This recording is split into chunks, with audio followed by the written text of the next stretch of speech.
এর সাথে শেয়ার করতে চলেছে আমার মেয়ের বিকালের খাবার, সন্ধ্যের যে স্ন্যাক খাবার। আমি আজকে ওকে প্যানকেক বানিয়ে দেবো ডিম আর কলা দিয়ে। দেখতে থাকো কেমন করে বানাই। এটা খুব হেলদিও হয়, খুব টেস্টি হয়, বাচ্চারা খুব মজা করেই খায়। তোমরা ট্রাই করতে পারো, জাস্ট দেখতে থাকো। কলাটাকে ম্যাশ করে নিতে হবে ভালো করে। দেন একটা ডিম ফাটিয়ে নিয়েছি, কলার সাথে এবার ডিমটাকে অ্যাড করে দেবো। ভালো করে এভাবে মিশিয়ে নিতে হবে ডিম আর কলাটাকে, যাতে একদম মিশে যায়। চামচি দিয়ে এভাবে মিশিয়ে নিতে হবে। এবার আমি একটু বাটার অ্যাড করে নিচ্ছি ভালো করে।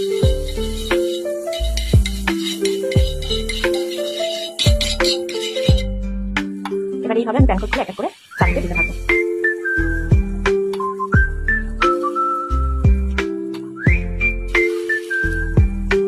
এইভাবে এবার এক এক করে আমি উল্টে নেবো। দেখতে পাচ্ছ খুব সুন্দর করে ভেজে গেছে এক পিঠটা, এর অপর পিঠ ভালো করে ভাজবো। একটু চেপে চেপে দেবো যাতে ভালো করে ভাজাটা হয়। খুব সুন্দর করে এটাকে ভেজে নিয়েছি, প্যানকেকগুলো খুব সুন্দর করে তৈরি হয়ে গেছে। এবার এটা একটু ঠান্ডা করে আমি নিজে খেতে দেবো। দেখতেই পাচ্ছ আমার মেয়ে খুব মজা করে খাচ্ছে। ওই প্যানকেকটাকে খুব ভালোবাসে খেতে। আমি মাঝে মাঝে ওকে বানিয়ে দিই, কেন এটা খুব সহজভাবে বানানো যায়, খুব ইজি পদ্ধতি আর খুব শর্টকাটে আর হেলদি।